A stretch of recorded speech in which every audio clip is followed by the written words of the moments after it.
sometimes in the civilian world is oversighted by just natural life, right? Yeah. We're just living everyday life.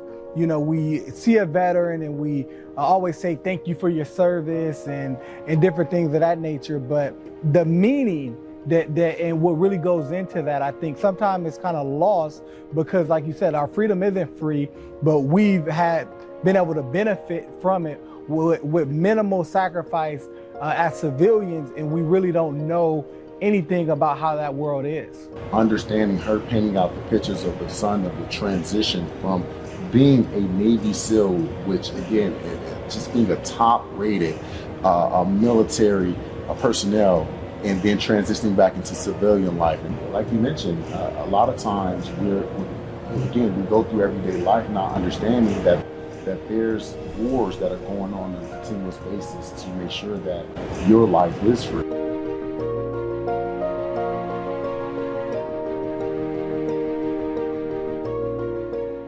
Hello and welcome to the Prepare to Compete podcast, where we talk all things VA disability benefits, real estate, entrepreneurship, and more. Kenneth Davis, how you feeling today, my brother? Oh man, I'm so blessed, man. Able to be here in VA Rep Conference, right? The national conference here in Orlando, Florida. Just giving a lot of information to educate veterans as we do on a continuous basis. Right? Absolutely. With educating veterans, right? And we're here with VA Rep, and now it kind of shows Veterans for Veterans really getting into that real estate space, right? And, you know, what actually prompted you to enter the real estate space with Veterans for Veterans?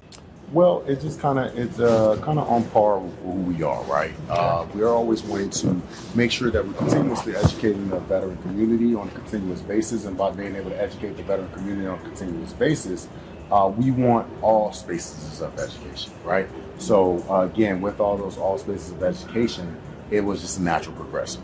You know, it's just natural progression, making sure that we're not only serving in one space, but all spaces. Absolutely, absolutely. And I really feel like, you know, with my experiences with Veterans for Veterans, we're really uniquely positioned, right? Because of, you know, what we do with the VA disability benefits and how that really kind of coincides with the real estate space, as far as, you know, even with the funding fee, right? That funding fee is actually connected to service connection, because if you're actually at least 10% service connected, you actually don't have to pay that funding fee for the VA loan. So there's kind of a lot of synergy already there.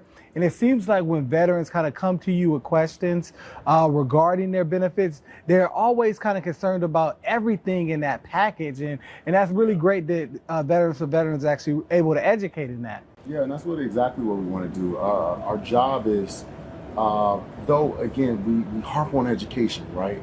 But we always want to make sure that we're serving. And by being able to be of service to our veterans in so many different, you know, pinpointed ways, it kind of like, it puts us in that nuance. And that nuance has provided us this space. So going down, educating about the funding fee, again, disrupting VA home loan myths, right? Again, real estate myths, right? There's so many different aspects of understanding that we want to make sure that we overlay and provide all spaces of education. Absolutely. Now that's really some phenomenal stuff we're able to do here. I'm definitely happy to be a part of it. Now, do you have any kind of goals that you have going into 2024 as it relates to kind of growing out the Veterans for Veterans real estate team? Yeah, I mean, when we're talking about the space of growth, we're doing so many different things. Again, serving the community, getting on the give back missions, outreach. A lot of people out here are not providing their time, right? Mm-hmm. That's one of the most invaluable things that you can ever give away. So with that being said, I want you to understand that we're giving the time along with not only the time, but again, education, space and benefits, healthcare areas, again, in regards to receiving benefits, education benefits just in general, and also mainly, again, like you said, real estate benefits. Absolutely, So, yeah. No, it's really definitely phenomenal what we're kind of able to do here, and just being here in Florida, having exposure to the VA rep organization, and just being able to kind of see how impactful these organizations are, and collaborating with other real estate professionals all over the country is just really phenomenal opportunity, and really actually being able to educate those professionals on different points of service connection, on how they could better serve their clients as well. Yeah, I think a lot of times we get so stuck in our sphere of information, and with that, we always want to sharpen our tools and bring back some of the groundwork of community. So by coming to and collaborating with some of the VA rep organization attendees, it really gave us that real sense of community to be able to engage, educate, and also service our constituents, right? Which again is our veterans. So it's really putting a very huge impact on not only us as Veterans for Veterans, but as once again our community. Absolutely. No, that's great. And yeah, it's been a lot of impactful speakers at the event. Oh man, yeah. Really great speakers. Great speakers. I can't thank the speakers enough for providing their stories. I mean, there was some really huge, real impactful stories. Absolutely, yeah. And we had a couple speakers that we definitely want to kind of key in on some of those stories. And I know we had a really heartfelt keynote, and as far as it was a veteran mom, right? Yeah. Where her son was a Navy SEAL, and he was unfortunately passed away in service, and she kind of shared that story and shared her experience regarding that. So as a veteran, like when you're hearing stories about that, and a lot of people talk about September 11th and how that even motivated him to actually join the service, right? And then he actually became a Navy SEAL, and then he was actually killed in battle. So with you hearing stories like that as a veteran, how did that kind of touch your heart? As a veteran, I'm going to go down that pathway to discuss that. But I really want to highlight Miss Karen Bond. Her being a Gold Star mom, not only a Gold Star mom, but again, a source of heartfelt impactfulness to other moms, wives, and other families that are going through some of the same things. It's just incredible, and to be able to share this story of her son. It really touched the room. I think we can all say that we understand that freedom isn't free, and she ultimately paid the ultimate price. And it was a horrible experience, but I will tell you, the work that she's doing across the nation is incredible. It is incredible. It truly is. And first and foremost, thank you so much for sharing your story with us. Absolutely. No, that's definitely amazing that she shared that. And even myself as a civilian, and just really hearing that story, right? She really painted a picture that sometimes in the civilian world is oversighted by just natural life, right? Yeah. We're just living everyday life. We see a veteran and we always say thank you for your service and different things of that nature. But the meaning that and what really goes into that, I think sometimes it's kind of lost, because like you said, our freedom isn't free, but we've been able to benefit from it with minimal sacrifice as civilians, and we really don't know anything about how that world is. Yeah, I mean, and just go back to the original question, receiving that story, it was so touching. Just due to the fact, understanding her painting out the pictures of the son of the transition from being a Navy SEAL, which again, just being a top-rated military personnel, and then transitioning back into civilian life, and how she was able to paint the picture of that understanding really was a real huge impact factor, because I don't think we all understand, as in the civilian sector, well, some, like you mentioned, a lot of times we go through everyday life not understanding that there is that there's wars that are going on a continuous basis to make sure that your life is free. So with the stories that she provided us, it really garnered just huge appreciation, respect, and just honor for not only the service member but the family, because they suffer. Absolutely. They suffer. And again, she's a gold star mom, and really it just widely changed perspectives in that room.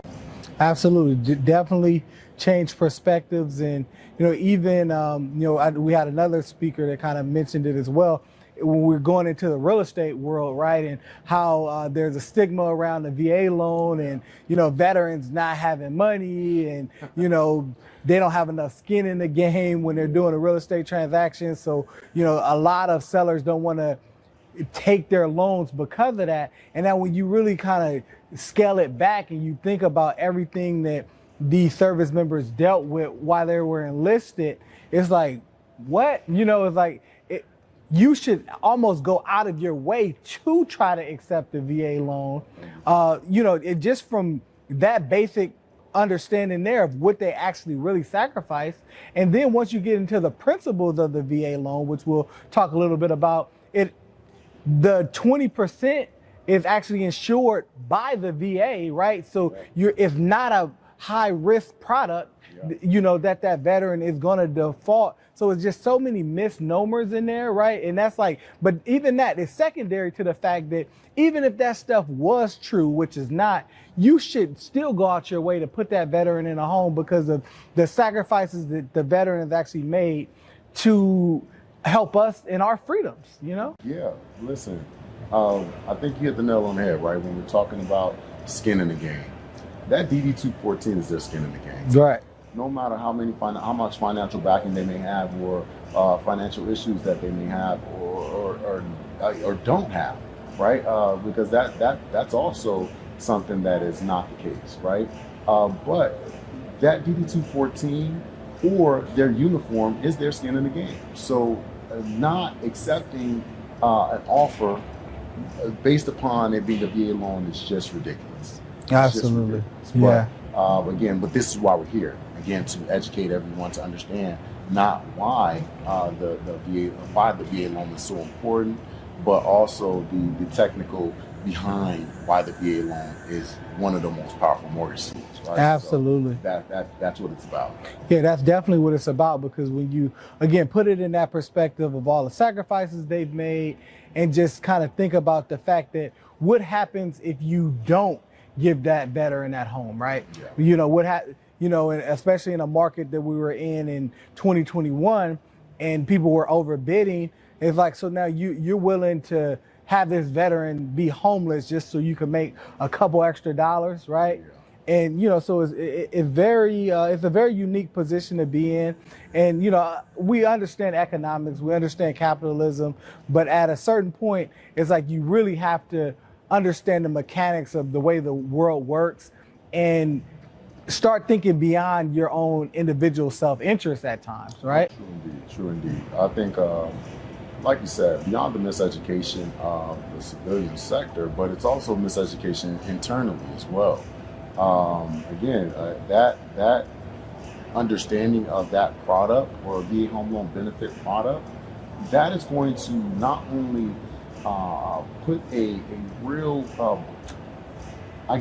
foundation for you and your family financially, but not only financially, it provides that security for your family that you have a home.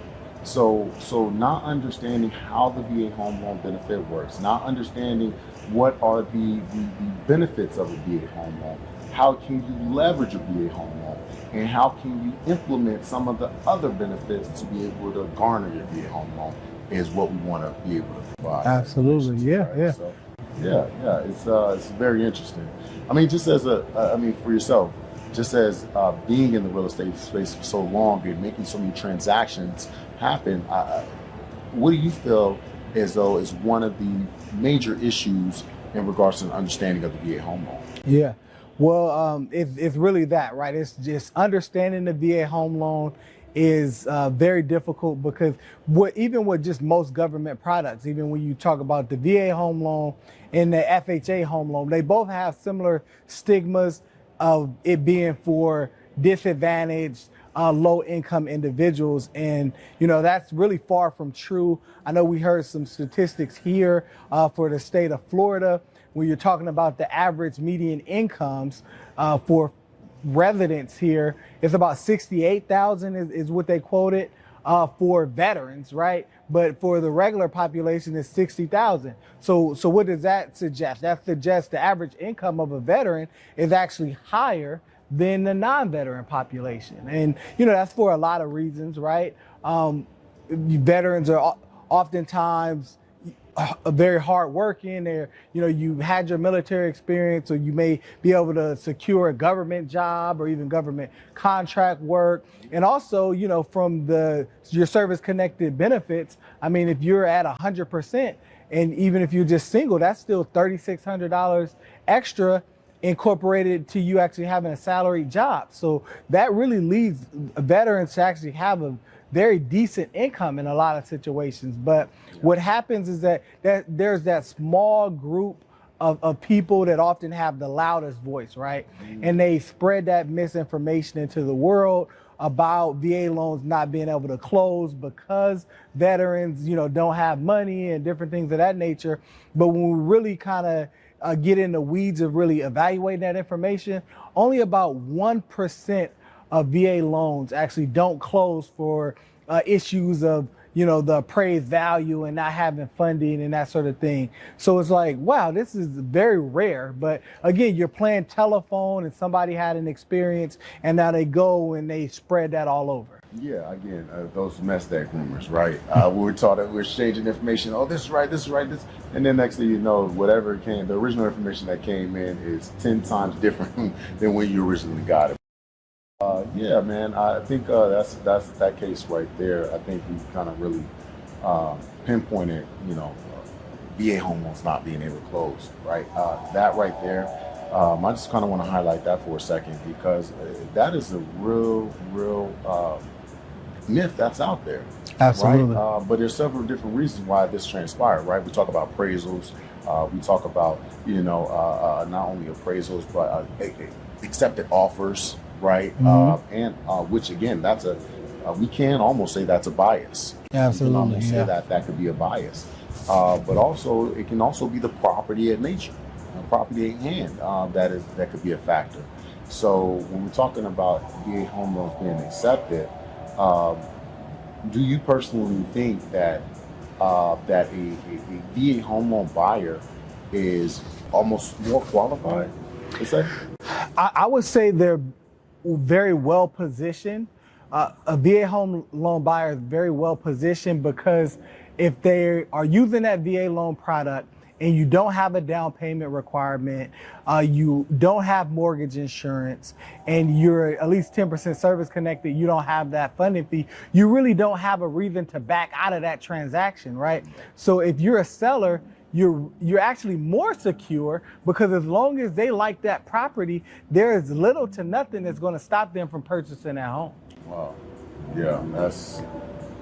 Yeah, and I guess once the home is closed, once you've been living in it for years, it just builds equity over time, right? Absolutely. And then I guess again, there's so many different things that we could talk about a VA home loan benefit.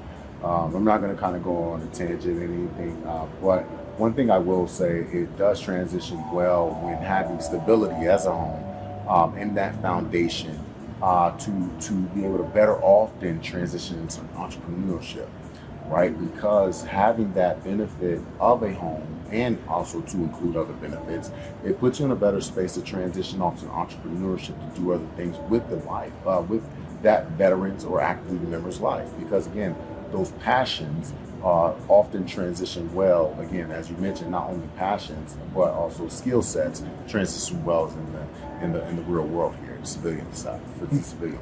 Absolutely. Yeah, so that just, it gives us a lot of reasons why we want to support the veteran community and just really make sure veterans are ingrained in our local areas and communities, right? Because when you're really looking at it, a veteran family, they purchase that home, they're going to live in that home, 5 years, 10 years, even for a lifetime, raise their family. That's going to do nothing but help the schools in the area, and that helps your property values and different things of that nature. So it's like, that's literally what you want. And I think, some things I'm looking to get into personally, and even just being here with VA Rep, is how we can actually start to impact that public policy on creating even more opportunities for veteran families, whether it's to get into homes as a first-time home buyer, and also just different aspects of entrepreneurship, as you just kind of alluded to, whether they're utilizing that through real estate or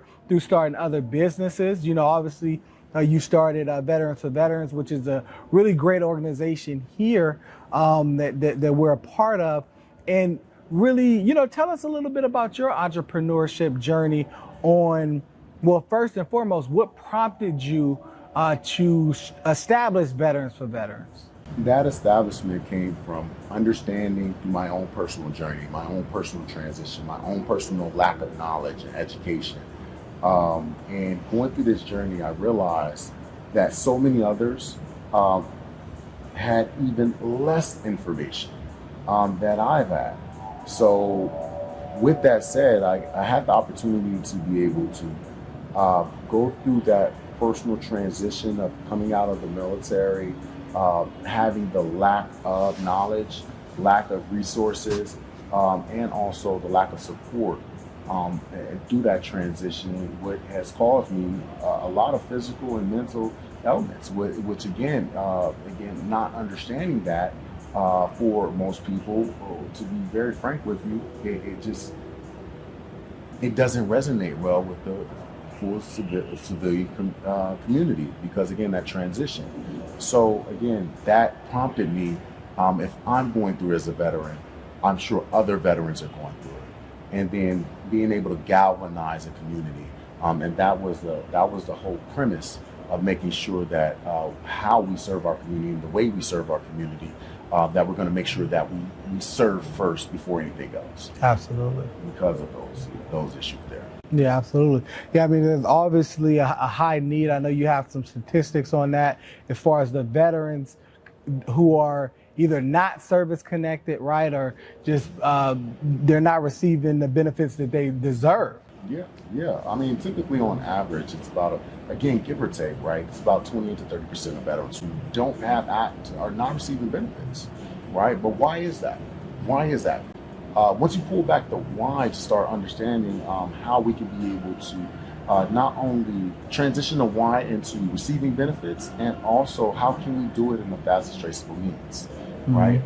Again, obviously we're still dealing with a government organization, and we want to make sure that the VA agency it's a huge conglomerate agency. But at the end of the day, we want to make sure that veterans receive all access of what they deserve and what they actually fought for.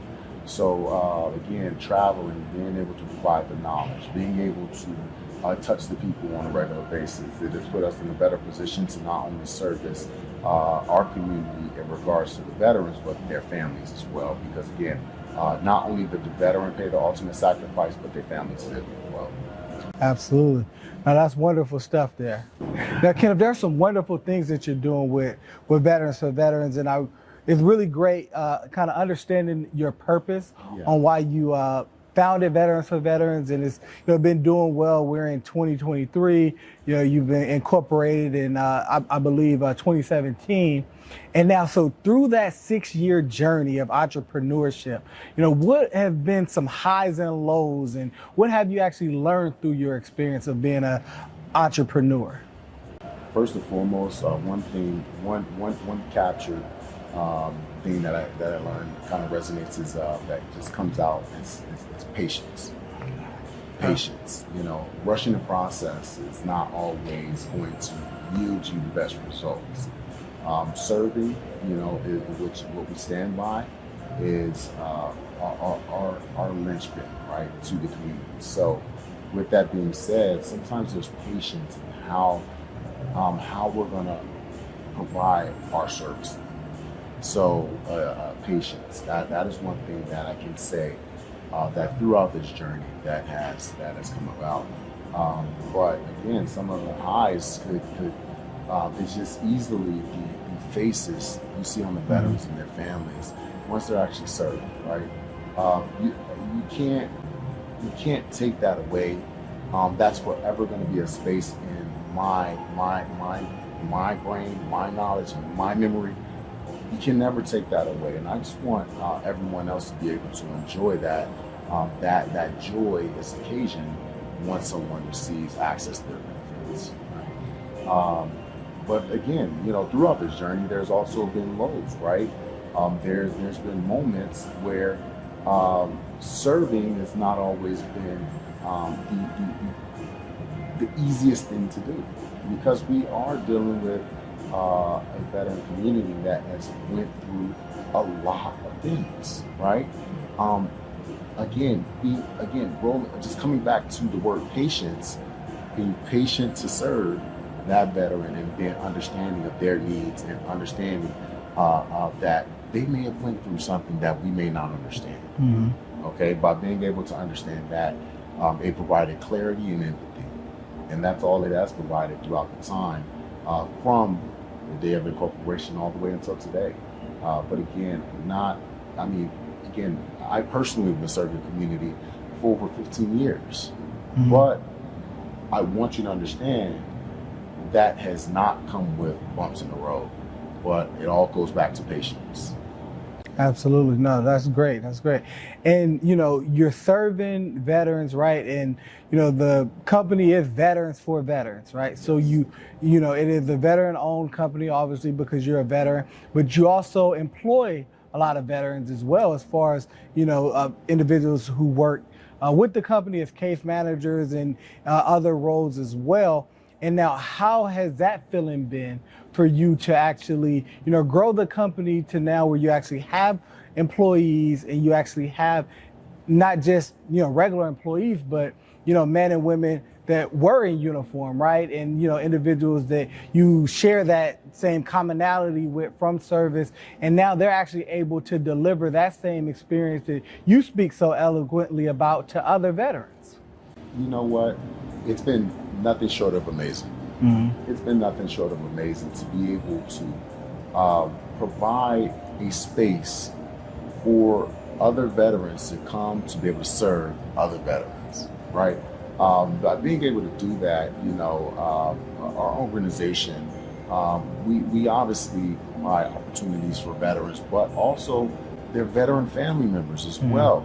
Because again, not understanding the veteran experience, actually, a lot of times, a veteran is not going to provide the information you need to be able to support them. Okay, so by being able to understand the constituent that we serve and also work with the constituents in the organization is, again, nothing but amazing. And they have been a cut above of the rest on a continuous basis. And they're gonna go out their way to go the extra mile at all times because of the understanding of what a veteran does and goes through, because they're a veteran themselves or family members of veterans. Absolutely, absolutely. And it's really not hard to find, people who are veterans or family members of veterans or, friends, different things when they're associated with that world, because we oftentimes forget that, if you kind of walk out into the street, literally you're in a group of 4 people, one of those individuals might be a veteran, right? Or might be a family member of a veteran. They have some kind of connection and story to the military, which is, is an amazing thing. But again, a lot of times people don't unpack that a lot, don't share that information. So sometimes you just go and you don't know. Yeah. I mean, and it's so, like you said, you go outside, I can almost guarantee you, you go to a supermarket, there's going to be millions of veterans in that store. But being able to unveil and uncover that veteran experience is not always what someone's comfortable doing. So, when we're talking about the veteran experience, it's very important that, not only do our staff understands the veteran experience, but everyone should understand that a veteran experience. I think it will grant a little bit of more appreciation of our nation, right? Absolutely. Truly. Yeah, absolutely.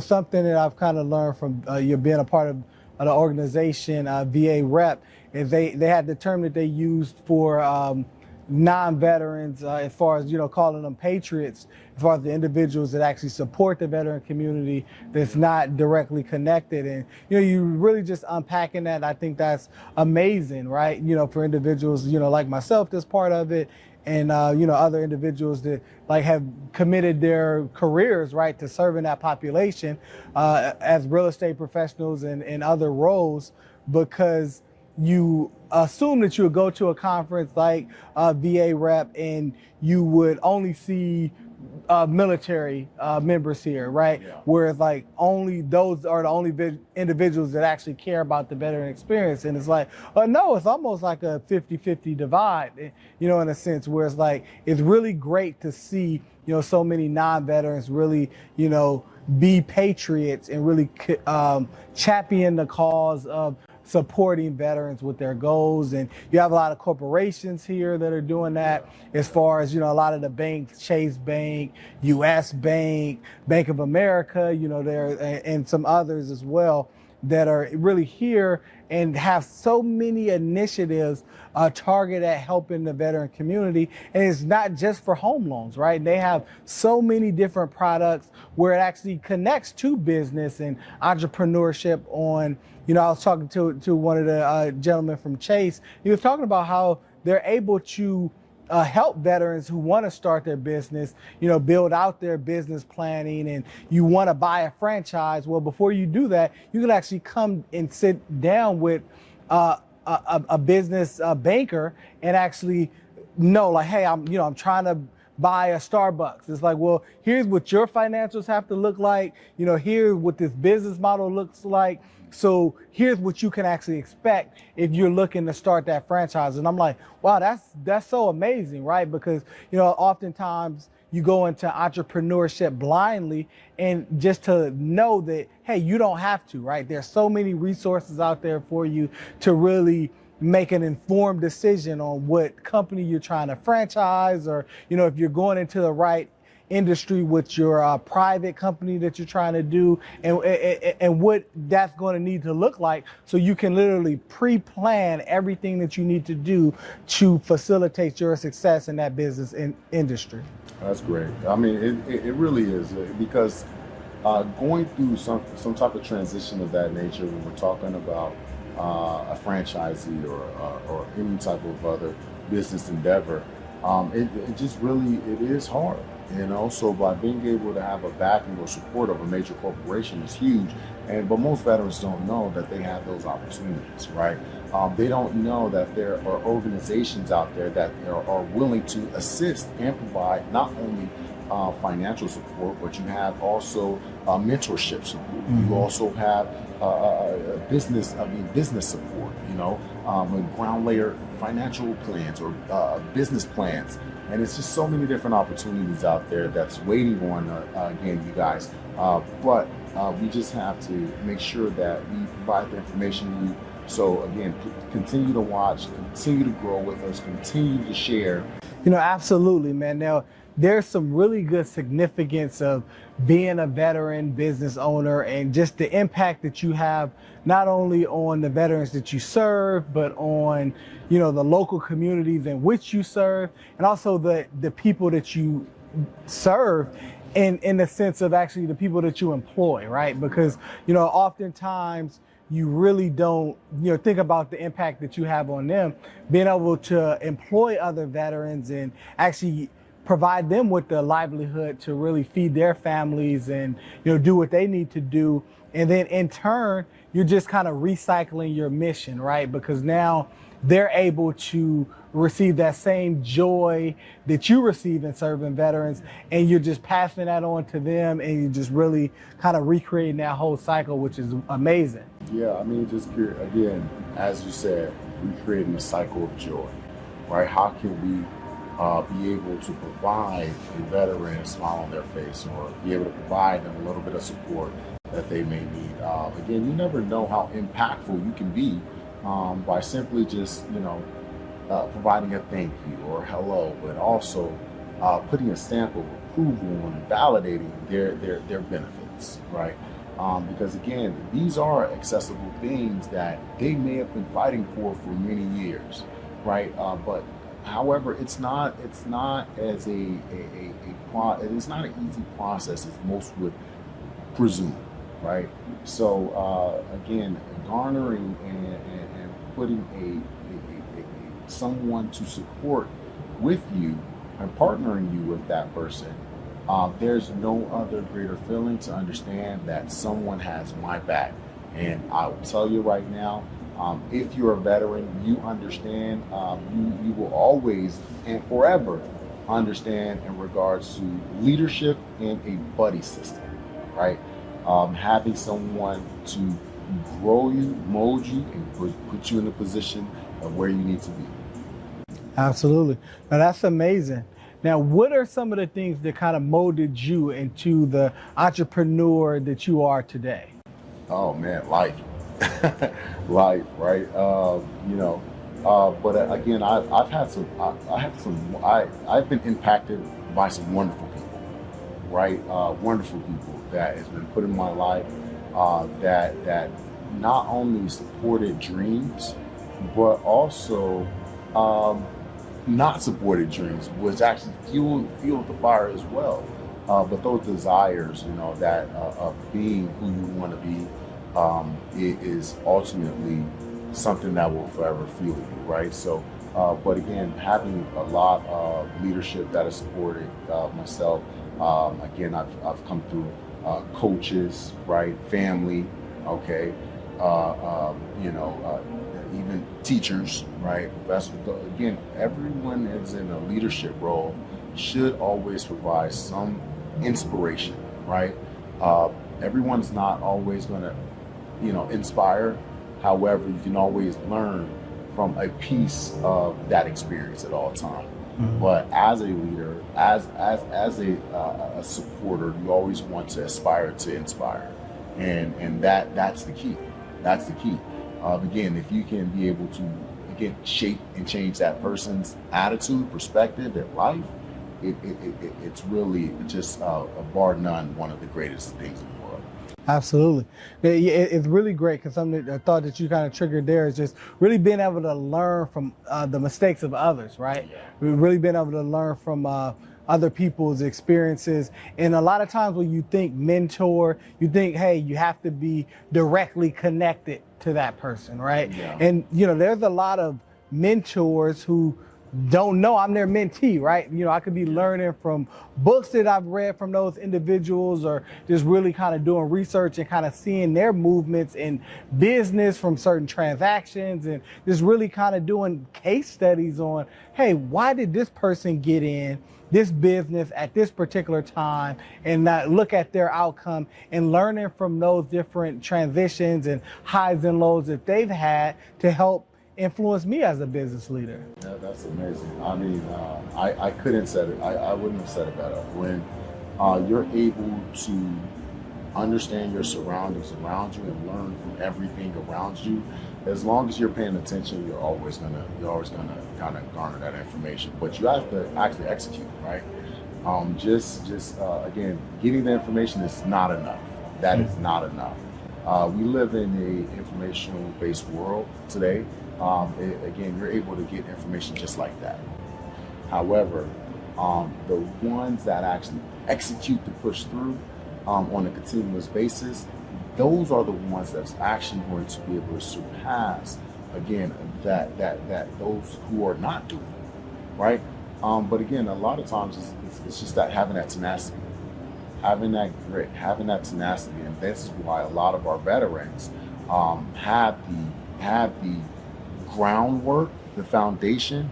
We just need a little bit of support and help, and that's why understanding, getting into understanding the world of entrepreneurship to shape others is definitely something that you can't do unless you experience. Absolutely. No, that's amazing there. That's amazing. And now when you talk about that progression and you talk about, yourself as an entrepreneur, how do you feel like your military experience has shaped your journey as an entrepreneur? Oh, as my military experience It shaped it in a very fine way, right? Um, there is something about military service and providing the service and fighting for the country that you can't implement into anywhere else but military service, right? However, all the values that you proceed to instill, all the hard work that you proceed to instill, all the leadership and understanding, the understanding of how systems work, the mentality of a service member is much different than a civilian, right? Again, there are structured portions of your life that you must complete on a daily basis. Again, on a daily basis. If not, there are consequential matters that goes into those actions. So implementing that same structure, values, and organizational skills into entrepreneurship, they go hand in hand. So again, understanding that, we're always going to continue to push forward, but one thing I can tell you is, just like the military, it is a team sport. It is a team, and being able to do it with the team is going to push you much further and propel you much further than self.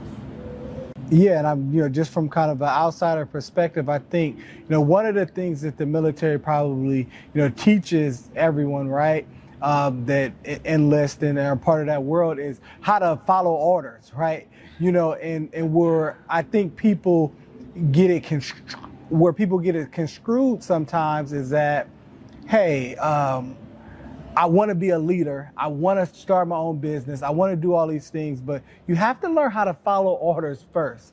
Before you can lead, you have to learn how to follow orders.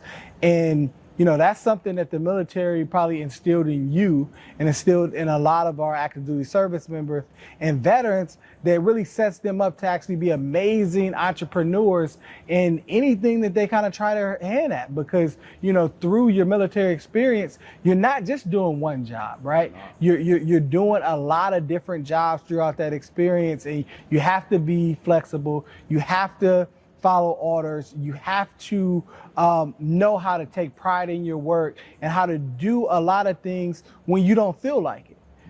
So literally, and a lot of times in the civilian world, you don't feel like going to work. So you just say, I'm gonna call in sick today, cough, cough, and you do that. Well, hey, you're on a mission in the military, you don't have that option. Mission first, right? Everything is kind of secondary. Following orders, I think that's a huge component that most don't understand, because, like you mentioned, there is no way that you can lead from behind. It is just impossible. There's one favorite quote that I think, again, I heard Kobe Bryant in an interview mention. It's like, he made a contract to himself, right? He made a contract to himself. Anytime that he was feeling down, lazy, having that Mamba mentality, right? That Mamba mentality is nothing short of just the average military member mentality. Because again, most military members are probably doing more than by noon than most people have done all day. Okay, the entire day. Okay, so again, making that contract to yourself that you're not going to put 60% in, that you're going to get 100% every single day. Which again, there's days which are off, but again, there's other people to support you throughout the carry on the mission. So again, having that understanding of taking orders, but not only taking orders, but through that growing and learning and experiencing the world on how it's going to shape you is going to put you in a better position than now. So, absolutely, man, absolutely. Well, definitely, man, that is great stuff. Again, we're enjoying the conference here. We want to start enjoying some of that outside Florida weather, right? We're here in Orlando. Vegas is still pretty hot where we are right now, most days, even though we are in October.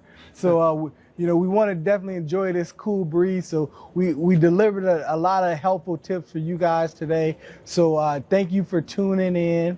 Any closing words that you want to leave the people with today? Well, today I think just in the light of being at the VA rep organization, right? There's a lot of collaborative efforts and a lot of synergy going on here. Always make sure that you're willing to support your mission through service of others. And I think as long as you're able to do that, you're always going to be successful because, again, finding out how to solve a issue or a problem as an entrepreneur to make sure that it's serving the rest of the community or others, it's always going to put you a cut above. Absolutely, absolutely. Understand life is a marathon. Try to get 1% better each day. And don't forget to prepare to compete. We out. Peace.